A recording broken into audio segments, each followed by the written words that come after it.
नमस्कार. आजच्या या आपल्या PYQच्या तिसऱ्या व्हिडिओमध्ये आपल्या सर्वांचं मनपूर्वक स्वागत. आजचा जो आपला विषय आहे हा CPD आणि CPD मधील 2023 सालची ही प्रश्नपत्रिका आहे. आणि मागचा व्हिडिओ आपला थोडासा फास्ट झाला होता, त्यामुळे हा व्हिडिओ आपण थोडासा स्लो करणार आहोत. तर सुरुवात करूया. आजचा पहिला प्रश्न, डिस्ग्राफिया. काय आहे डिस्ग्राफिया? एक भाषण विकार है जिसकी विशेषता हकलाना और उच्चारण में त्रुटियां करना है. भाषण विकार आहे. ग्राफिया, ग्राफ मध्येच आपल्याला समजते. ग्राफ म्हणजे काहीतरी रेखाटन, काहीतरी चित्र वगैरे त्या ठिकाणी असले पाहिजे. त्यामुळे भाषण विकार असण्याची शक्यता नाही. एक गतियुक्त विकार है जिसकी विशेषता स्थूल पेशीय बाधितता आहे. लोकोमोटर आहे का, म्हणजे हालचालीविषयी संबंधित आहे का? अर्थातच त्याचं नावच सांगतंय तसं काही नाही. एक तांत्रिकीय विकार है जिसकी विशेषता अक्षरों और आकारों को बनाने में कठिनाई है. म्हणजे तांत्रिकीय विचार, इथे इंग्लिशमध्ये बघू आपण, इंग्लिशमध्ये जास्त क्लिअर कळेल. Neurological disorder. ऑफकोर्स डिस्ग्राफिया काय आहे? न्यूरोलॉजिकल डिसऑर्डर आहे, ज्याच्यामध्ये काय होतं, अक्षरों और आकारों को समझने में बनाने में कठिनाई, त्याला लिहिताना अक्षराला आकाराला कठिनाई होते. त्यामुळे याचं काय उत्तर येईल? पर्याय क्रमांक 3 आहे असं वाटतं. पण पर्याय क्रमांक 4 बघूया. 1 आणि 2 तर एकदमच गैरलागू आहे. पर्याय क्रमांक 4 काय सांगतं, तर एक मनोवैज्ञानिक विकार है जिसकी विशेषता ध्यान का अभाव और आवेगशील व्यवहार है. इम्पल्सिव्ह बिहेवियर असते का डिस्ग्राफियामध्ये? नाही. याचं नावच आहे ग्राफ, म्हणजे आकाराशी संबंधित आहे. आकाराशी संबंधित कोणता आहे? पर्याय क्रमांक 3 आहे. एक बेसिक लॉजिक जरी लावलं तरी आपल्या लक्षात येईल की याचं उत्तर काय आहे? पर्याय क्रमांक 3 आहे. यानंतर दुसरा प्रश्न आहे तो म्हणजे प्रतिभावान बच्चों को शिक्षित करने का उपागम जो उन्हें असामान्य रूप से तीव्र गति से पाठ्यचर्या के माध्यम से आगे बढ़ाता है, क्या कहलाता है? बघा, गिफ्टेड चिल्ड्रन आहे. The approach to educating gifted चिल्ड्रनला शिकवण्यासाठी which moves through curriculum at un unusually rapid pace is known as. जो त्याला त्याच्या वेगानं, बाकीच्या वेगांपेक्षा जास्त वेगानं जाऊ शकेल, असं कुठलं असणार आहे? डिफरन्शियल इन्स्ट्रक्शन किंवा विभेदित निर्देशन असणार आहे का? विभेदित निर्देशन असू शकतं, पण त्याच्यामध्ये वेग त्याच्यासाठी फार वेगळा असेल याची शक्यता नाही. एनरिचमेंट त्यालाच असते. ॲक्सलरेशन, गाडीचा वेग कशामुळे वाढतो? ॲक्सिलेटरनं वाढतो. त्यामुळे ॲक्सलरेशन हे असू शकतं. त्यानंतर इमर्शन म्हणजे विसर्जन, म्हणजे त्याच्यामध्ये त्याला बुडून जायचं, अशा पद्धतीचं विसर्जन, या पद्धतीचं ते असू शकते का? तर नाही. याचं आहे ते म्हणजे ॲक्सलरेशन. हिंदीमध्ये त्वरण गतिवर्धन म्हटल्यानंतर थोडं आपल्याला अजून लक्षात येतं, गतिवर्धन म्हणजे गती वाढायचं, हे सुद्धा इथं लॉजिकनं आपण सांगू शकतो. त्यानंतर तिसरा प्रश्न, शिक्षक जो समावेशी कक्षाओं की दिशा में काम कर रहे हैं उन्हें चाहिए कि वे. जे शिक्षक समावेशी कक्षा म्हणजे CWSN स्टुडंटसाठी इन्क्लुझिव्ह क्लास ज्यांचा आहे, त्यांनी काय करायला पाहिजे? पाठ्यचर्या में अनुकूलन करें. ऑफकोर्स पाठ्यचर्यामध्ये अनुकूल अडॅप्टेशन केलं पाहिजे. विविध दृष्टिकोणों को शामिल करें. ऑफकोर्स दृष्टिकोणों को शामिल भी करना चाहिए. अपने स्वयं के अंतर्निर्दिष्ट पूर्वग्रहों की जांच करें, ये भी करना चाहिए. पुन्हा पुन्हा आपल्या पूर्वग्रहाची आपण तपासणी केली पाहिजे. आपण म्हणजे शिक्षकांना. विविधता को एक बाधा के रूप में देखें. अजिबात नाही. विविधता को एक अवसर के रूप में देखना चाहिए. एक अपॉर्च्युनिटी म्हणून आपण विविधतेकडे पाहिलं पाहिजे. तर आपल्या लक्षात येईल की पर्याय क्रमांक 1, पर्याय क्रमांक 2, पर्याय क्रमांक 3 तीनही बरोबर आहेत. मात्र पर्याय क्रमांक 4 कसा आहे? चुकीचा आहे. यावरून आपल्या लक्षात येतं की याचं उत्तर काय असणार आहे?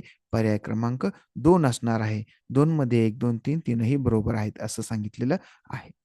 त्यानंतर चौथा प्रश्न, शैशवावस्था में समाजीकरण की डैश डैश संस्थाएं प्रमुख रूप से महत्वपूर्ण है, जबकि प्रारंभिक बाल्यावस्था में समाजीकरण की डैश संस्थाएं महत्वपूर्ण हो जाती है. आता सोशलायझेशनचा आपला व्हिडिओ आहे, त्याच्यामध्ये थोडं याचं त्रोटक वर्णन केलेलं आहे. म्हणजे समाजीकरण शैशवावस्था म्हणजे कधी? एकदम बालका जन्म झाल्यानंतर जो काही काळ असतो 2-3 महिन्याचा, 4 महिन्याचा, त्याला शिशु म्हणतात, म्हणजे इन्फंट म्हणतात. ओके. मग हा जो शिशु आहे ना, ह्या शिशूची प्रमुख सामाजिक संस्था कोणती असणार आहे? अर्थातच जी पहिली आहे ती म्हणजे कोणती असणार आहे? प्राथमिक असणार आहे. प्राथमिक असलेला पर्याय कोणचा आहे? पर्याय क्रमांक 2 आहे. बरोबर आहे. म्हणजे पर्याय क्रमांक 2 आलं. प्राथमिक आपल्याला गॅरंटेड पहिलं माहिती आहे, तृतीयक तर असणारच नाही. माध्यमिक पुढची पण असणार, कारण शिशु पहिलीच अवस्था आहे ना त्याची. आणि त्याच्यामुळे अर्थातच दुसरं उरलेलं काय असणार? माध्यमिक संस्था हे असणार. बाल्यावस्था कुठं आहे? ही माध्यमिक संस्था आहे. त्याच्यानंतर 5वा प्रश्न आहे बघा. लेग वायगोत्स्की अनुसार लेव वायगोटस्की काय म्हणतात? सामाजिक कारक भाषा विकास को प्रभावित करते हैं, परंतु संज्ञानात्मक विकास को नहीं. असं वायगोटस्कीचं आहे. आहे का? तर मला वाटत नाही, कारण भाषा विकास प्रभावित करते, पण संज्ञानात्मक विकासाला सुद्धा प्रभावित करते. संज्ञानात्मक विकास भाषा विकास को सुगम बनाता है. म्हणजे ज्ञानात्मक विकास भाषा विकासाला सुगम बनवतो. हा असू शकते, पण अजून आपण काय करूया, पुढचे एक दोन बघू, ऑप्शन बघू, आणि मग त्याच्यातून कोणतं आपल्याला जास्त अचूक वाटते ते आपण ठरवूया. असू शकते, पण नॉट श्योर. भाषा विकास को संज्ञानात्मक विकास एक दूसरे के स्वतंत्र रूप में विकसित होते हैं, हे मात्र अजिबातच असणार नाही, कारण दोन्ही कसं आहे, इंटर रिलेटेड आहे. लँग्वेज, आपले लँग्वेज आणि थॉट नावाचा जो काही व्हिडिओ आहे त्याच्यामध्ये याचं विश्लेषण व्यवस्थितपणे केलेलं आहे. तर चौथा पर्याय आहे भाषा विकास संज्ञानात्मक विकास को सुगम बनाता है, म्हणजे 2 नंबरच्या एकदम उलट, आणि हे मात्र परफेक्ट बसतं, कारण भाषा विकासच काय करतो, ज्ञानात्मक विकासाला काय करत असतो, प्रेरित करत असतो. यानंतर पुढचा प्रश्न, लॉरेंस कोहलबर्ग के नैतिक तर्क के किस स्तर पर बच्चे आमतौर पर मानते हैं कि लोगों को समाज की अपेक्षाओं पर खरा उतरना चाहिए, अच्छे तरीकों से व्यवहार करना चाहिए. याचं उत्तर सुद्धा लॉरेन्स कोहलबर्गचं जे काय आहे, जो काही व्हिडिओ आपण केलेला आहे नैतिक विकासाचा, ते ऐकला तर आपण हे सांगू शकतो. कुठल्या स्तरामध्ये मुलं असं म्हणतात की समाजात सांगितलं तसं आपण वागलं पाहिजे, समाजाच्या विरोधात आपण बंडखोरी करायची नाही. कुठला स्तर आहे? अर्थातच हे तर मुलं काय करतात, परंपरेला महत्व देतात. मग कोणतं असणार आहे? अर्थातच पारंपरिक स्तर. प्री ऑपरेशनल, पोस्ट ऑपरेशनल तर असणारच नाही, कारण लेकरू लहान आहे. प्री कन्व्हेन्शनल, पोस्ट ऑपरेशनल कुठं आलं उत्तर संग्रहित, तर जीन पियाजेचं आहे. प्री ऑपरेशनल, पोस्ट ऑपरेशनल तर अजिबात असणार नाही, कारण हे कोणाचं आहे? हे जीन पियाजेचं आहे. बरोबर, हे जीन पियाजेचं आहे. त्याच्यामुळे operational, post operational, pre operational अजिबात असणार नाही. उरलं काय? प्री कन्व्हेन्शनल आणि कन्व्हेन्शनल लेवल. कन्व्हेन्शनल लेवलमध्येच तो काय करतो, परंपरेला धरून चालतो. म्हणजे ही जी परंपरा आहे त्या परंपरेला तो काय करतो, स्वीकारतो, ज्याच्या माध्यमातून आपण जो जगराहाटी आहे, जगाचा जो व्यवहार आहे, त्या पद्धतीनं आपण वागलं पाहिजे, असं त्याचं मत असतं. हा कन्व्हेन्शनल. आणि पोस्ट कन्व्हेन्शनल मध्ये मात्र तो काय करतो, बंडखोरी करतो, स्वतःचे विचार सांगतो. आपण पाहता की लहानपणी ऐकणारी मुलं मोठे झाले की लोक म्हणतात की ते बंडखोर करतात. नसतं ते, त्यांची ती नैतिक विकासाची ती अवस्था असते. खरं खोटं काय त्याचा निर्णय ते स्वतः करतात. चूक बरोबर काय त्याचा निर्णय सुद्धा ते काय करतात, स्वतः करतात. ही पोस्ट कन्व्हेन्शनल आहे. परंतु इथं तसं करतायत का? नाही. ही कशी आहे? कन्व्हेन्शनल लेवल आहे. तर पुढचा प्रश्न आहे, एक 2 कथन आहे, 2 पैकी कोणतं बरोबर चूक असा प्रश्न आहे. शिक्षकों और साथियों जैसे अधिक जानकार अन्य लोगों के साथ बातचीत शिक्षार्थियों को उनकी समझ और कौशल को विकसित करने में मदद करने के लिए आवश्यक समर्थन और मार्गदर्शन प्रदान कर सकती है. कौन? कौन? अपना जो पाठ्यचर्या आहे, आपला जो अभ्यास आहे, अभ्यासक्रम आहे, तो अभ्यासक्रम काय करतो, आपले सहकारी मित्र आहेत, जाणकार लोक आहेत, त्यांच्यासोबत चर्चा करायची, त्याच्याबद्दल विद्यार्थ्यांना किती समजतंय आणि त्यांना कसं कौशल्य प्राप्ती होईल यासाठी मदत करण्यासाठी आवश्यक समर्थन आणि मार्गदर्शन दिलं जातं आपल्या या शिक्षणाच्या प्रक्रियेच्या माध्यमातून. मग हे झालं अभिकथन. आता कारण काय आहे? सामाजिक संपर्क सीखने और विकास का प्रमुख घटक है. अर्थातच सामाजिक संपर्क जो आहे हा काय आहे, त्याचा प्रमुख घटक आहे. ह्यावरून आपल्या हे लक्षात येतं की ए आणि आर दोन्ही बरोबर आहे, दोन्ही सही नाही आहे. हे पण 3 पण 1 आणि 4 तर असण्याची शक्यता अजिबातच नाही, पण दोन्ही खरं आहे. आणि हे काय आहे, याचं बरोबर स्पष्टीकरण करतं. याच्यावरून आपण सांगू शकतो की नाही बाबा, याच्यामुळे असं होतं, म्हणजे हे काय आहे, सही कारण आहे, सही व्याख्या उसकी है. अधिगम के लिए आकलन, बघा आकलन, आपल्या मराठीमध्ये आकलन म्हणजे आपण काय म्हणतो, अंडरस्टँडिंग, पण हिंदीत आकलनचा अर्थ काय आहे, असेसमेंट. म्हणजेच मूल्यांकन. म्हणजे what is the main goal of assessment for learning. लर्निंगसाठी, शिकण्यासाठीचं आकलनाचं काय वैशिष्ट्य आहे. आता बघा काय वैशिष्ट्य है। उन विद्यार्थियों की पहचान करना जिन्हें धीमे सीखने वालों के रूप में वर्गीकृत किया जा सकता है. म्हणजे जे अध्ययनक्षम आहेत त्यांना शोधायचंय का आपल्याला अधिगम. अहो अधिगमसाठी आहे, कशासाठी, लर्निंगसाठी आहे. लर्निंगसाठी आहे, तर मग ह्याच्यामध्ये कमी शिकणाऱ्याला ओळखायचंय का, वाटत नाही. पुढे बघा, आपला एक व्हिडिओ आहे assessment for learning and assessment of learning, या दोन्हीचं कंपॅरिझन आपण त्या व्हिडिओमध्ये केलेलं आहे. तर तो व्हिडिओ पाहिला तर आपण एका मिनिटात सांगू शकतो. विद्यार्थी के प्रदर्शन का मूल्यांकन करना और ग्रेड देना हे त्याचा उद्देश असू शकत नाही. विद्यार्थियों को प्रतिपुष्टि प्रदान करना जिसका उपयोग उनके अधिगम में सुधार के लिए किया जा सकता है. कशासाठी आकलन आहे, कशासाठी असेसमेंट आहे, अधिगमसाठी, लर्निंगसाठी. मग या लर्निंगच्या माध्यमातून काय व्हायला पाहिजे, तर विद्यार्थ्यांना फीडबॅक दिला गेला पाहिजे. कशासाठी, की त्यांचं पुढचं जे शिक्षण आहे, पुढचं जे लर्निंग आहे, ते अधिक चांगल्या पद्धतीनं होऊ शकेल. हे मात्र 3 परफेक्ट बसते. तरी पण चौथं बघून घेऊ आपण. विद्यार्थी के प्रदर्शन की तुलना एक मानक या तय पैमाने से करना, म्हणजे स्टँडर्डाइज टेस्ट पॅरामीटरनं आपल्याला त्याला चेक करायचंय. असं सुद्धा असणार नाही. त्यामुळे याचं उत्तर काय असणार आहे, पर्याय क्रमांक 3 असं उत्तर असणार आहे. पुढे प्रश्न 9 है, किस आयु में बच्चे शब्दों को खेल में शामिल हो सकते हैं और ऐसे चुटकुलों और पहेलियों को पसंद कर सकते हैं जिन्हें शब्दों में का खेल शामिल हो. बघा, 1 वर्ष, 12 वर्ष, 3 वर्ष आणि 7 वर्ष. आपण आता विचार करायचा की कुठल्या, आपण आठवूनच बघायचं आपल्या वर्गातल्या किंवा आपल्या आसपासचे जे मुलं आहेत, कुणाला आवडतात बाबा भाषिक खेळ वगैरे, कोणाला आवड आहे भाषिक खेळाची, कोण भाषिक खेळामध्ये जास्त उत्साही असतं. 1 वर्षाला तर बोलता येते का? असणार आहे का बरं ते? नाही. 3 वर्षाला तरी एवढं काय चांगलं बोलता येतं का? नाही. म्हणजे 1 आणि 3 तर अजिबातच एकदमच गैरलागू आहे. ते असण्याची शक्यता नाही. 12 वर्षाचा म्हणजे 6वीचा मुलगा आहे. 7 वर्ष म्हणजे 1ली-दुसरीचा मुलगा आहे. 1ली-दुसरीच्या मुलांना चुटकुले, खेळ हे जास्त पसंत असतं. त्यामुळे अर्थातच याचं उत्तर काय आहे? 7 वर्ष आहे आणि अतिशय सोपं आहे. त्यानंतर पुढचा प्रश्न आहे, 10वा प्रश्न थोडा वेगळा आहे. कॅरल गिलिगन ने कोहलबर्ग के नैतिक विकास के सिद्धांत की आलोचना की है. कॅरल गिलिगन कोण आहे? आपण याच्यावर या कॅरल गिलिगन नावाच्या ज्या काही मॅडम आहेत, यांच्या कोहलबर्गच्या सिद्धांतावर त्यांनी जे क्रिटिकल लिहिलंय आणि त्यांचा स्वतःचा जो काही सिद्धांत मांडलेला आहे, त्याच्यावर आपण काही फार व्हिडिओमध्ये चर्चा केली आणि त्याचा उल्लेखही केलेला नाही. त्यामुळे थोडी आपण कॅरल गिलिगनची चर्चा करू. कॅरल गिलिगन ह्या अशा मानसशास्त्रज्ञ होत्या, की त्यांनी सांगितलं, की कोहलबर्गनं काय केलेलं आहे, फक्त आणि फक्त त्याने मॅस्क्युलाईन व्ह्यू दिलेला आहे. म्हणजे फक्त पुरुषी. पुरुषांचा नैतिक विकास आणि स्त्रियांचा, मुलींचा नैतिक विकास वेगळा असतो. त्यांनी सांगितलं, की कोहलबर्गनं जे pre operational pre conventional, conventional आणि पोस्ट कन्व्हेन्शनल सांगितलंय. तर त्याच्यामध्ये महिलांचं त्याच्याविषयी त्यांनी काय केलेलं आहे, दुर्लक्ष केलेलं आहे. कारण त्यांच्या त्यांच्या यांनी जो सिद्धांत दिलेला आहे त्याच्यामध्ये त्यांनी 2 विषय सांगितले. एक आहे जस्टिस आणि दुसरा आहे कोर. जस्टिस म्हणजे न्यायवादी म्हणजे मॅस्क्युलाईन. कोहलबर्गनं जास्तीत जास्त हा जस्टिस मॅस्क्युलाईन जो आहे म्हणजे पुरुषी नैतिकतेला महत्व देणारा काय केलेला आहे, सिद्धांत मांडलेला आहे. पण जो कोर आहे, जो स्त्री आहे, स्त्रियांमधचे जे काही रिलेशन्स आहेत, इमोशन्स आहेत, त्यांचे कनेक्शन्स आहेत, हा जो स्त्रियांचा प्रेमाचा दृष्टिकोन आहे, ज्या माया आपुलकी करतात. या आता बघा, एखाद्या एखादा कुत्र्याचं पिल्लो आहे आणि मग कुत्र्याचे पिल्ले काय का त्याच्या आईसोबत चाललेले आहेत आणि कुणीतरी त्या कुत्रीला मारलं किंवा दगड मारला. जेवढा कळवळा स्त्रियांना येईल तेवढा कळवळा पुरुषांना येतो का? तर ही भूमिका काय झालेली आहे त्यांनी मांडलेली आहे. कारण स्त्रीचे जी विचार आहे, स्त्रीची जी भूमिका आहे, तिची जी सामाजिक जडणघडण आहे, ही प्रेम, आपुलकी आणि नातेसंबंध. स्त्रिया नातेसंबंधाला जास्त महत्व देतात फायद्या तोट्यापेक्षा.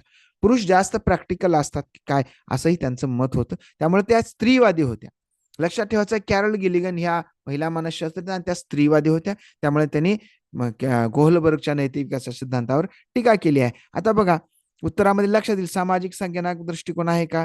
नाही. नारीवादी दृष्टिकोन से ऑफकोर्स कुठल्या गोष्टी केले आहे, नारीवादी दृष्टिकोनामुळे त्यांनी टीका केलेली आहे. आनुषिक कार्यों को पर्याप्त महत्व देणे पर, हे पण नाही आहे. केस अध्ययन करने को अनुसंधान पद्धती के रूप में उपयोग करने के लिए हे सुद्धा त्यांनी महत्व दिलेलं नाही. म्हणजे कॅरल गिलिगन यांच्यावर आपण चर्चा केलेली नव्हती किंवा आपण व्हिडिओमध्ये आपण कॅरल गिलिगन यांचा उल्लेख केलेला नाही. त्यामुळे आपण थोडंसं या कॅरल गिलिगन यांची काय केलेली आहे, सविस्तर चर्चा केलेली आहे. आता जीन पियाजे के अनुसार पूर्व संक्रियात्मक चिंतन की मुख्य विशेषताओं में से एक डैश डैश है जो किसी पे एक पहलू पर ध्यान केंद्रित करने और दूसरे की उपेक्षा करने की प्रवृत्ति को संदर्भित करता है. म्हणजे 4-5 पॉइंट सांगितले तर त्याच्यातला त्याला जो महत्वाचा वाटतो तो तोच पॉइंट धरून बसतो. आता बघा काय असणार आहे, तो एकाच मुद्दा धरतो आणि बाकीचे मुद्दे काय करतो, विसरून जातो. आता बघा पहिलाच पॉइंट आहे, उत्तर आहे कारण परिणाम का विश्लेषण. आता एकाच मुद्द्यावर तो गेला आहे, मग कारण परिणामाचा काहीतरी संबंध येईल, काही संबंध येणार नाही. त्यामुळं 11चं 1 जे आहे हे काय आहे, पूर्णपणे गैरलागू आहे. केंद्रीयन म्हणजे सेंट्रेशन, म्हणजे एकाच विषयावर लक्ष केंद्रित करतो, अर्थातच केंद्रीयन हे असणार आहे. विकेंद्रीयन त्याच्या विरुद्ध असणार आहे का, नाही. पारगमन, ट्रान्सडिक्शन म्हणजे काहीतरी मेटा म्हणजे आपल्या अमूर्त असं काहीतरी आहे का त्याच्यामध्ये, नाही. तर सोपं आहे, केंद्रीयांमध्ये याचा स्थितीमध्ये जे काही आहे जीन पियाजेची जी केंद्रीय नावाची त्यांची स्थिती त्यांनी सांगितलेली आहे. पुढचा 12वा प्रश्न आहे, प्रारंभिक बाल्यावस्था में वृद्धि डैश डैश और सोच डैश डैश है जबकि मध्य बाल्यावस्था में वृद्धि डैश डैश और सोच डैश डैश है. समजून घ्यायचं, जास्त गोंधळ करायचं नाही. प्रारंभिक बाल्यावस्था म्हणजे अर्ली चाइल्डहुड, म्हणजे साधारणपणे 3 वर्षापासून ते समजा 7-8 वर्षापर्यंत. आज जे आपल्या शाळांमध्ये जे काही नवीन आलेलं आहे फ्रेमवर्क, त्यामध्ये अंगणवाडीचे 2 वर्ष आणि इकडले 3 असे 5 वर्ष एकत्रित केलेले. तर हा जो प्रारंभिक बाल्यावस्थामध्ये काय असतं, वृद्धी कशी असते, धीमी असते, हळू असते. कारण अगोदरचे 2-3 वर्ष प्रचंड वेगानं शारीरिक वाढ झालेली असते. मग त्याच्यानंतर काय होते, प्रारंभिक बाल्यावस्था अर्ली चाइल्डहुड मध्ये काय होतं, धीमी होते. तर धीमी असलेले पर्याय 1 आणि पर्याय 4, 2 आणि 3 कट ऑफ. आता धीमी और सोच कुछ हद तक आत्मकेंद्रित, बरोबर आहे. आत्मकेंद्रित असतं बालक, त्याला स्वच महत्वाचं वाटतं. आमची गाडी, आमचं घर, आमचे पप्पा, आमची मम्मी, आमची शाळा, आमचा रस्ता, आमचा बेंच, माझा पेन, माझं पुस्तक, याच्याविषयी त्याला अभिमान असतो. मात्र 4 मध्ये तार्किक म्हणते, हे बसत नाही. त्यामुळे 4 पण कट ऑफ, 1 आलं. तर पहिली रिकामी जागा धीमी और सोच कुछ हद तक आत्मकेंद्रित है जबकि मध्य बाल्यावस्था में वृद्धि स्थिर है. आता वृद्धी कसं आहे, स्थिर झालेली आहे. और सोच तार्किक है. मध्य बाल्यावस्थामध्ये काय होतं, सोच तार्किक होते. 13वा प्रश्न आहे, निम्नलिखित में कौन सा स्थूल गती का कौशल्य है, which of the following is gross motor skill. Motor skill म्हणजे शारीरिक, म्हणजे हालचाल विषयक आहे. आता यात हा पण विषय आपण आपल्या व्हिडिओमध्ये फारसा डिटेलमध्ये घेता आला नाही आपल्याला, तर थोडंसं आपण चर्चा करू. काय असतात मोटर स्किल. मोटर स्किल म्हणजे हालचाल विषयक, आपलं शारीरिक हालचाल, शारीरिक वेगवेगळ्या हालचाली करण्याचं जे काही कौशल्य आहे त्याला म्हणतात मोटर स्किल म्हणतात. तर मोटर स्किल 2 प्रकारचे असतात. एक असतात फाईन मोटर स्किल, दुसरे असतात ग्रॉस मोटर स्किल. ग्रॉस नावातच आहे, ग्रॉस म्हणजे सगळे एकत्रित, म्हणजे ताकदीशी संबंधित, जसं की रनिंग आहे, स्विमिंग आहे, सायकलिंग आहे, बक्कांबुक्की बॉक्सिंग आहे. हे सगळे जे स्किल आहे ते ग्रॉस मोटर स्किल, ज्याच्यासाठी मोठ्या मोठ्या मसल्सचा वापर केला जातो. आणि जे फाईन मोटर स्किल जे आहेत, फाईन मोटर स्किल मध्ये छोट्या छोट्या मसलचा, जसं की हाताचे बोट, डोळे, पायाचे बोट, अशा मसल्सचा वापर केला जातो, त्यांना फाईन मोटर स्किल म्हटलं जातं. आता बघूया नेटिंग म्हणजे बुनाई. बुनाईला बोट वापरतो आपण, म्हणजे कसं आहे, हे फाईन मोटर स्किल आहे. ग्रॉस मोटर स्किल आहे का, नाही. स्विमिंग, ऑफकोर्स स्विमिंगला आपण पूर्ण आपली ताकद लावतो, त्यामुळे स्विमिंग काय आहे, हे ग्रॉस मोटर स्किल आहे. तरी पण पुढचे बघू आपण. एक कागज पर वृत्त को रूपरेखा के अनुसार काटणं, म्हणजे असं व्यवस्थित कात्री घेऊन कापणं, म्हणजे हे सुद्धा काय आहे, कसलं मोटर स्किल आहे, फाईन मोटर स्किल आहे. एक कागज पर बडे आयत के रूपरेखा अनुसार काटणं, म्हणजे हे सुद्धा बोटाचा वापर आहे, म्हणजे हे सुद्धा कसलं स्किल आहे, तर हे सुद्धा फाईन मोटर स्किल आहे. त्यामुळे एकच ग्रॉस मोटर स्किल आहे, ते म्हणजे स्विमिंग, पर्याय क्रमांक 2. पुढचा प्रश्न, भौतिक वृद्धि और विकास के डैश डैश और डैश डैश सिद्धांतों का पालन करते हैं. भौतिक वृद्धि म्हणजे फिजिकल ग्रोथ जी आहे, ही फिजिकल ग्रोथ आणि विकास कोणत्या सिद्धांताचं पालन करतं, तर बघूया. पहिला आहे एकीकरण, सरळ से जटिल विभेदीकरण जटिल से सरळ, म्हणजे इंटिग्रेशन सिंपल टू कॉम्प्लेक्स आणि डिफरन्शिएशन कॉम्प्लेक्स टू सिंपल, याचं पालन करतात का? याच्यामध्ये आपल्याला दिसेल की हे ऑलरेडी एकमेकाच्या कसं आहे, विरुद्ध दिलेलं आहे. शीर्षगामी अवरोही म्हणजे सिफेलोडोकियल, टॉप डाऊन आणि पॅरामोडिस्टियल. बघा, ह्याच्यावर दर परीक्षेमध्ये प्रश्न आहे. हा तिसरा पेपर आहे, याच्यामध्ये सुद्धा हा प्रश्न आहे. म्हणजे शीर्षगामी, अवरोही आणि समीपस्थ हे असू शकते. दुसरं बघा, समीपस्थ, अवरोही आणि शीर्षगामी म्हणजे त्याच्याच उलट आहे. म्हणजे ह्या 2 आणि 3 पैकीच एक असणार आहे. 1 आणि 4 कट ऑफ. आता 2 मध्ये बघा, भौतिक विरुद्ध विकास के डॅश डॅश और डॅश डॅश सिद्धांतों का पालन करते है. विकास जो असतो, हाच विकास कसा असतो, प्रॉक्सिमोडिस्टियल असतो. आणि जो काही भौतिक विरुद्ध जी फिजिकल ग्रोथ आहे, ही फिजिकल ग्रोथ कशी असते, शीर्षगामी, अवरोही असते. त्यामुळे याचं काय येणार आहे, पर्याय क्रमांक 2 येणार आहे. शीर्षगामी म्हणजे सेफेलोकॉर्डियल आणि प्रॉक्सिमोडियल, इनर टू आउटर, आणि आणि दुसरं आहे आउटर टू इनर, ते असणार नाही, तर कसला आहे, inner to outer, top down आणि इनर टू आउटर अशा 2 प्रकारचा असणार आहे. त्यानंतर 15वा, हार्वर्ड गार्डनर के अनुसार एक दर्शनशास्त्री के पास म्हणजे फिलॉसॉफर कडे काय कसली बुद्धिमत्ता आहे, आणि मूर्तिकार के पास किस तरह की. मूर्तिकार म्हणजे हँड आय कोऑर्डिनेशन, अर्थातच स्पेशल आहे का बघा, दुसऱ्यामध्ये आहे आहे आणि जो काही दर्शनशास्त्री, जो काही फिलॉसॉफर आहे, तो लोकांच्या रिलेशनचा अभ्यास करतो. त्यामुळे इथं कोणती असणार आहे, इंटरपर्सनल असणार आहे, म्हणजे आंतरवैयक्तिक. आणि दुसरं आहे ते म्हणजे स्पेशल. इंटरपर्सनल आणि स्पेशल हे मराठीमध्ये, हिंदी तेवढं चांगलं कळत नाही, याच्यामध्ये मात्र कळतंय आपल्याला की इंटरपर्सनल आणि इंटरपर्सनल अंतव्यक्ती, आणि कसली आहे दुसरी, ती म्हणजे कसली आहे, स्पेशल आहे. म्हणजे दोन्हीमध्ये कसं आहे, अंतव्यक्ती, इंट्रापर्सनल आणि स्पेशल अशा पद्धतीचा पर्याय क्रमांक 3 आहे. इंटरपर्सनल इथं दिलंच नाहीये. ऍक्च्युअली इंटरपर्सनल हे पहिल्यामध्ये आहे, ते इंटरपर्सनल असायला पाहिजे, पण ठीक आहे, इंटरपर्सनल दिलं तर लिंग्विस्टिक दिलंय, तर हे मात्र काय आहे, उत्तराच्या जास्त जवळ आहे. त्यामुळे आपण काय करूया, 15चा पर्याय क्रमांक 3 आहे असं समजून पुढे चालूया. 16वा बघा, अनुभवात्मक अधिगम किस पर बल देता है. अनुभवात्मक अधिगम म्हणजे एक्सपिरियन्शियल लर्निंग स्ट्रेसेस ऑन, अनुभव कशावर आहे, बच्चे के अधिगम पर, शिक्षक के नियंत्रण पर, अजिबात नाही, शिक्षकाच्या नियंत्रणावर लक्ष देत नाही. सीखने में पुनर्बलन की भूमिका पर, रिइन्फोर्समेंट असू शकते. आलोचनात्मक प्रतिबिंबन के महत्व पर, इम्पॉर्टन्स ऑफ क्रिटिकल रिफ्लेक्शन हे पण असू शकते. एक प्रक्रिया के बजाय अधिगम को उत्पाद के रूप में देखने पर, हे अजिबातच असणार नाही. म्हणजे पर्याय क्रमांक 1 आणि पर्याय क्रमांक 4 अजिबात नाही. तर 2 आणि 3 मध्ये बघा, आलोचनात्मक प्रतिबिंब, क्रिटिकल रिफ्लेक्शन म्हणजे अनुभवात्मक जे काही एक्सपिरियन्शियल लर्निंग आहे, कशाला महत्व द्यायचं, क्रिटिकल जे आहे थिंकिंग आहे त्याला महत्व देतं. त्याच्यामुळे क्रिटिकल रिफ्लेक्शनवर जास्त महत्व देतं जातं. त्यामुळे अर्थातच याचं उत्तर काय येणार आहे, पर्याय क्रमांक 3. पुनर्बलन म्हणजे रिइन्फोर्समेंटवर भर देते, पण एवढं जास्त नाही, जेवढं की अनुभव आहे ना, एक्सपिरियन्स आहे. मग एक्सपेरिमेंट जे आहे ते एक्सपिरियन्शियल अनुभव दिल्यामुळे काय होतं, त्याची स्वतःची क्रिटिकल थिंकिंग जास्त विकसित होते. त्यासाठी याचं पर्याय क्रमांक 3 हे उत्तर येणार आहे. पर्याय क्रमांक पुढचा 17वा प्रश्न आहे, बच्चों में समस्या समाधान कौशल को बढ़ाने के लिए निम्नलिखित में से कौन सा प्रभावी तरीका है. कोणता प्रभावी तरीका आहे, which effective method to enhance the problem solving skill. बघा, प्रॉब्लेम सॉल्विंग साठी काय, स्वतंत्र चिंतन को हतोत्साहित करना और घोषणात्मक ज्ञान पर ध्यान केंद्रित करणार, अजिबातच नाही, एकदम ह्याच्या विरुद्ध आहे. त्यामुळे हे तर असण्याची शक्यता अजिबात नाही. मग दुसरं आहे, कठीण समस्याओं से बचने के लिए उन्हें प्रोत्साहित करना.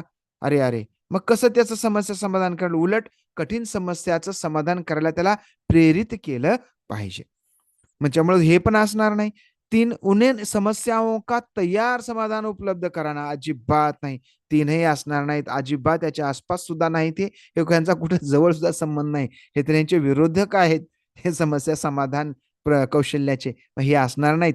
4थं बघू, अर्थात असेलच असं वाटतंय, उन्हें बुद्धिमंथन करणे और सहज अनुमान लगाने के अवसर देना, ब्रेन स्टॉर्मिंग त्यांना करायला आणि स्वतःला अनुमान लावायची त्यांना संधी उपलब्ध करून देणे, हे असणार, हे परफेक्ट आहे. त्यामुळे 17चा पर्याय क्रमांक 4 आलं. तो 18 मध्ये काय सांगितलंय, शिक्षकों को सार्थक वातावरण बनाना चाहिए जिसमें सभी बच्चों की सक्रिय भागीदारी और संलग्नता हो। Of course 100% correct. सभी बच्चे आंतरिक रूप से सीखने के लिए प्रेरित होते हैं और सीखने में सक्षम होते हैं। आता बघा, हे मात्र थोडंसं काय होतं, आपल्याला कन्फ्युजन होतं. प्रत्येक व्यक्ती आंतरिक रूपानं शिकण्याला प्रेरित असतो का, किंवा मग शिकण्यामध्ये सक्षम असतो का? हा, शिकण्यासाठी सक्षम असतात सर्व मुलं, त्याच्याबद्दल नाही काही. मात्र आंतरिक रूप इंट्रिन्सिकली सीखण्याला प्रेरित होतात का?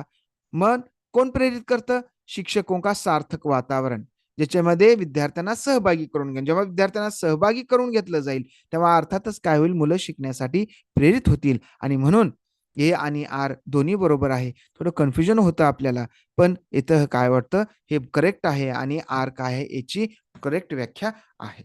त्यानंतर 19वां प्रश्न, निम्नलिखित में से कौन सी प्रक्रिया अधिगम के दौरान योगदान नहीं देती है? कोण देत नाही योगदान? तर बघा, संघटन योगदान देतं का? ऑर्गनायझेशन, अर्थातच थॉट ऑर्गनाइज आपण करतो, त्यामुळं जे काही ऑर्गनायझेशन आहे, जे संघटन आहे, वेगवेगळ्या विचारांचं जे संघटन आहे, वेगळ्या कॉन्सेप्टचं जे ऑर्गनायझेशन आहे, ते काय करतं, त्याला संधी देतं, म्हणजे अधिगमला काय करतं, मदत करतं. याच्या उलट वर्गीकरण, कॅटेगरायझेशन करतं, वेगवेगळ्या प्रकारचं जे काही 4-5 कॉन्सेप्ट आहेत त्याचं वर्गीकरण केलं जातं, तेही त्यांना संधी देतं. कॉन्सेप्च्युलायझेशन, अर्थात कॉन्सेप्च्युलायझेशन पण देतं. डिकॉन्टेक्स्च्युलायझेशन, बघा, हिंदीपेक्षा इंग्रजी आपल्याला जास्त चांगल्या पद्धतीनं समजतं. डिकॉन्टेक्स्च्युअल म्हणजे कॉन्टेक्स्ट पासून त्याला बाजूला काढायचं. मग कॉन्टेक्स्ट पासून बाजूला काढल्यावर काय शिकणार आहे माती? त्याला कॉन्टेक्स्च्युलायझेशन करायला पाहिजे. एकदम हे कसं आहे, उलट आहे. त्यामुळे याचा पर्याय क्रमांक 4 असणार आहे. तर 20वां प्रश्न, निम्नलिखित में से कौन सा एक ऐसे प्रश्न का उदाहरण है जिसमें व्यक्तियों को अपनी सोच पर विचार करने की आवश्यकता होती है? कोणता प्रश्न आहे ज्याच्यामध्ये त्याला विचार करावा लागतो? तर पहिला, वाक्य और संज्ञा क्रिया के बीच क्या संबंध है? याला काय विचार करावा लागतो का त्याला? नाही. त्यानं लक्षात घेतलेलं आहे, पाठ केलंय, ते सांगू शकते. त्याला विचार करण्याची क्षमता जास्त काही. हा कसा आहे, मेमरी बेस्ड क्वेश्चन आहे. क्रिया की परिभाषा पुन्हा मेमरी बेस्ड क्वेश्चन आहे. आप क्रिया को वर्तमान काल में कैसे बदल सकते हैं? हा थोडासा एप्लीकेशन बेस आहे, पण थॉट प्रोसेस बेस याला नाही आहे. चौथा प्रश्न बघूया, कक्षा की शुरुआत से क्रियाओं के उपयोग के बारे में आपकी समझ कैसे बदली है? हा मात्र कसा आहे, विचार करायला लावणारा प्रश्न आहे. वर्गाच्या सुरुवातीपासून क्रिया म्हणजे वर्ब, या वर्बची जी तुमची कॉन्सेप्ट आहे त्याच्यामध्ये कसा बदल होत गेला? तुम्ही अगोदर वर्बला काय समजत होतो, आज तुम्ही वर्बला काय समजत आहात? अर्थातच याच्यासाठी काय करावं लागतंय, खूप विचार करावा लागतो, आपल्या विचारसरणीवर विचार करावा लागतो. अर्थात पर्याय क्रमांक 4 परफेक्ट आहे, 3च्या आसपास सुद्धा नाहीत. त्यानंतर 21वां प्रश्न, निम्नलिखित में से कौन सा विफलता के लिए आंतरिक आरोपण का उदाहरण आहे? म्हणजे अट्रिब्युशन ऑफ फेल्युअर, आम्ही अपयशी ठरलो, आरोप करतात एक दुसऱ्यावर. हा आरोप कसा आहे, आंतरिक आरोप आहे, स्वतः केलेला अंतर्गत इंट्रिन्सिक एट्रीब्यूशन आहे. तर इंटरनल एट्रीब्यूशन आहे. तर कसं आहे बघा, मुझे निम्न ग्रेड प्राप्त हुआ क्योंकि शिक्षक कठोर तरीके से आंकते हैं. शिक्षकाने पेपरांना मार्कच दिले नाहीत, म्हणजे अशा पद्धतीने. पण आंतरिक आहे का? नाही, हे बाह्य आहे. मैं परीक्षा में फेल हो गया क्योंकि मैंने पर्याप्त पढ़ाई नहीं की है. आता याचं रिझन तुने कुणाला दिलेलं आहे? त्यानं त्याचं कारण स्वतःला दिलेलं आहे. त्यामुळं त्यानं पर्याप्त पढ़ाई केली नसल्यामुळं तो फेल झाला, तो मान्य करतो, स्वतःवर घेतो, स्वतःवरच बोलतो. त्यामुळं हे असण्याची शक्यता 101% आहे. तरी पण आपण पुढचे पर्याय बघू. शिक्षक के पक्षपाती होने के कारण मुझे अंक नहीं मिले, हे पुन्हा बाहेरचं झालं, एक्सटर्नल झालं. मैं परीक्षा में फेल हो गया क्योंकि मेरे दोस्त मेरा ध्यान भटका रहे थे, हे सुद्धा काय झालं, आउटवर्ड झालं. पर्याय क्रमांक 2 आहे. त्यानंतर निम्नलिखित कथनों को पढ़िए तथा सही विकल्प का चयन कीजिए. बहुत कम उम्र में दुनिया भर के अधिकांश संस्कृतियों में लड़कियां गुड़िया के खिलौनों के रूप में चुनती है, जबकि लड़कों कारों के साथ खेलना पसंद करते हैं. आणि प्रत्येक संस्कार आपल्याकडे पण तसंच आहे. मग असं का आहे, याचं कारण काय आहे? बच्ची किसी विशेष संस्कृति की अपेक्षाओं के आधार पर एक लड़के या लड़की के लिए क्या उपयुक्त माना जाता है, इसके बारे में जानकारी व्यवस्थित करते हैं और उसके अनुसार व्यवहार करते हैं. अर्थातच हे काय आहे, करेक्ट आहे. ए आणि आर दोन्ही करेक्ट आहे आणि दोघांचं आर काय करतं, त्याची बरोबर व्याख्या सुद्धा करतं. कारण मुलं काय करतात, पाहतात, की जेव्हा ती मुलगी आहे म्हणून तिला मुलीची वागणूक दिली जाते, आपोआप त्या इतर मुलींचं बघून त्यांचं अनुकरण करायला लागते. आणि त्याच पद्धतीनं मुलं सुद्धा काय करतात, इतर मुलांचं बघून त्यांचं अनुकरण करायला लागतात. तुम्ही पाहिलं असेल, जी मुलीमध्ये राहणारा मुलगा आहे, तो सुद्धा मुलीसारखंच मी येते मी जाते अशा पद्धतीनं काय करतात बोलतात. आणि जे मुलात राहणाऱ्या मुली आहेत त्या सुद्धा मुलांसारखा व्यवहार करतात वागतात, कारण त्यांना तेच बघायला मिळालेलं असतं. लेव वाइगोत्स्की के अनुसार बच्चों के डैश डैश संकल्पना योग्यताओं के विकास में महत्वपूर्ण भूमिका निभाता है. लेव वाइगोत्स्की म्हणतात की लँग्वेज डेव्हलपमेंट मध्ये, सॉरी, कॉन्सेप्ट डेव्हलपमेंट मध्ये, कॉन्सेप्च्युअल ॲबिलिटीज मध्ये कोण सगळ्यात महत्वाचं भूमिका करतंय. मूर्त पुरस्कार, टँजिबल रिवॉर्ड त्याच्यामुळे होते का त्याच्यामुळं? तर मला वाटत नाही त्याच्यामुळं होत असावं. महत्वपूर्ण भूमिका निभाता है. सहकर्मी सहयोग अर्थातच पियर कोलॅबोरेशन हे काय करतं, याला महत्व देतं. आणि मूर्त पुरस्कारामुळे काही होत नाही. सहकर्मी सहयोगा मात्र 100% होतं. आपण जर वायगोटस्कीचा व्हिडिओ पाहिला असेल आपल्याही लक्षात आलं असेल. सामाजिक अलगाव अजिबात नाही, कारण वायगोटस्कीच्या मते शिक्षण तर कसं सोशलच आहे. जर सोशल प्रोसेस आहे, सोसायटी नसेल तर तुम्ही शिकू शकणार नाही. आणि स्टँडर्डाइज करिक्युलम मानेकर पाठ्यक्रमानं सुद्धा होणार नाही. आपण जो त्याचा एनकल्चरायझेशन किंवा रचनात्मक नावाचा जो काही वायगोटस्कीचा जो मी व्हिडिओ केला आहे, खूप मोठा व्हिडिओ आहे, बघा, तुम्हाला बरेच प्रश्न त्याच्यातून सोडवता येतील.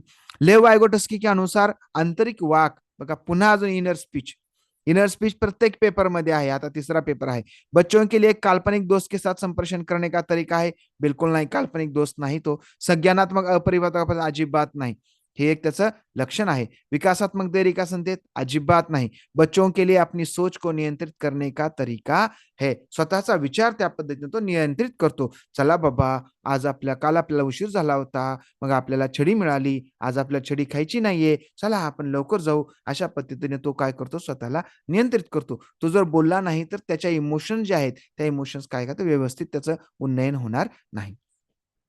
नंतर पुढचा प्रश्न, 4 वर्ष की अपर्णा कहती है कि एक बटन जिंदा है क्योंकि उसकी शर्ट को साथ बांधने में मदद करता है.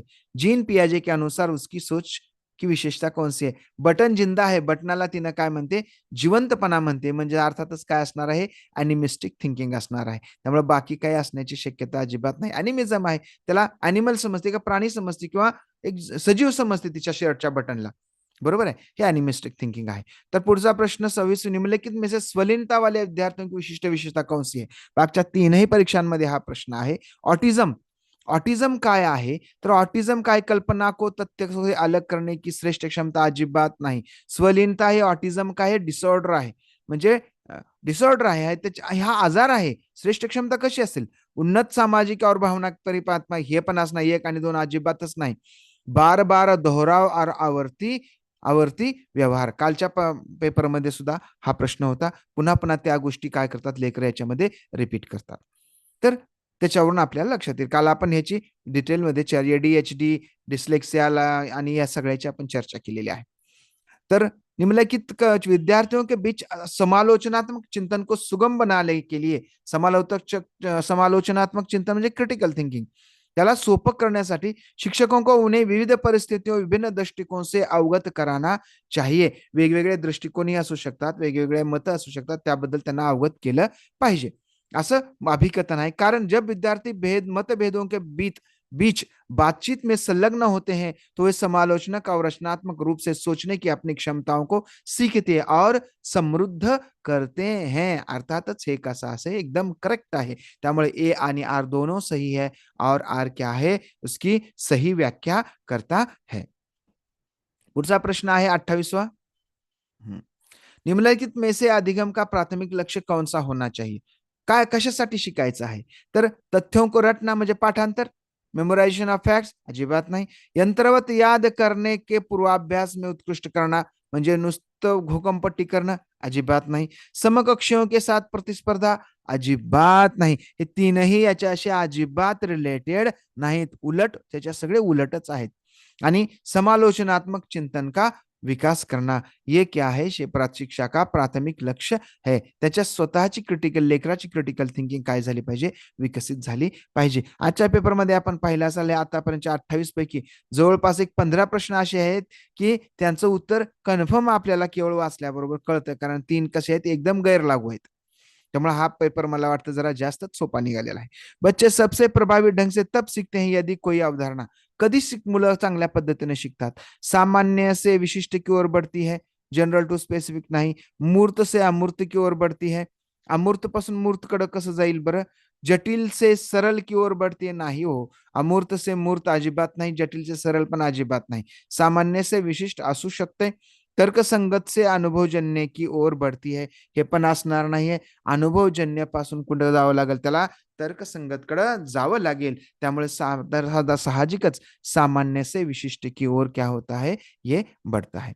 विद्यार्थियों को सीखने की शैलियों में विविधता है, तिसावा शेवटचा प्रश्न आज अच्छा, तो म्हणजे विद्यार्थियों को सीखने की शैलियों में विविधता है, बरोबर आहे विविधता, मग मग त्याला काय केलं पाहिजे, को महत्व दिया जाना चाहिए और मानव विविधता के प्रतिबिंब के रूप में देखा जाना चाहिए, हे तर मला एकदम बरोबर वाटते, कारण त्या विविधतेला महत्वही दिलं पाहिजे आणि माणसामध्ये विविधता असते हे समजूनही घेतलं पाहिजे, किंवा मग चला हे आहे वाटते, पण तरी पण दुसरे एकदा आपण काय करू, ऑप्शन टॅली करूया, विविधता की उपेक्षा की जानी चाहिए और सीखने की शैलियों में एक रूपता लाने का प्रयास किया जाना चाहिए, एकदम गलत, बिल्कुल भी ऐसा नहीं करना चाहिए, इससे अधिगम नहीं होगा, इससे लर्निंग नहीं होगा, जिसकी लर्निंग स्टाईल जैसी है उसको समझ के त्याला समजून घेऊन तशा पद्धतीचे शिकण्याची संधी उपलब्ध करून दिली पाहिजे, आपला लर्निंग स्टाईल आणि लर्निंग स्ट्रॅटेजीचा पण या संदर्भातला व्हिडिओ आहे। अधिगम को शिक्षण प्रक्रिया के दौरान ध्यान में नहीं रखा जाना चाहिए, बिल्कुल नहीं, याला लक्ष दिलं पाहिजे, और अधिगम को शिक्षण प्रक्रिया में बाधा और अवरोध के रूप में देखा जाना चाहिए, ही जी विविध शैली आहेत, वेगळ्या स्टाईल आहेत, याच्याकडे अवरोध किंवा बाधा म्हणून पाहिलं पाहिजे, अजिबात नाही, तर याला संधी म्हणून पाहिले पाहिजे, आणि लोक त्या वेगवेगळ्या लर्निंग स्टाईलच्या मुलांसाठी वेगवेगळ्या प्रकारच्या अध्ययन अनुभवाचं नियोजन काय करावं लागतं, शिक्षकांना करावं लागतं, कारण शिक्षक कोण आहे, फॅसिलिटेटर आहे।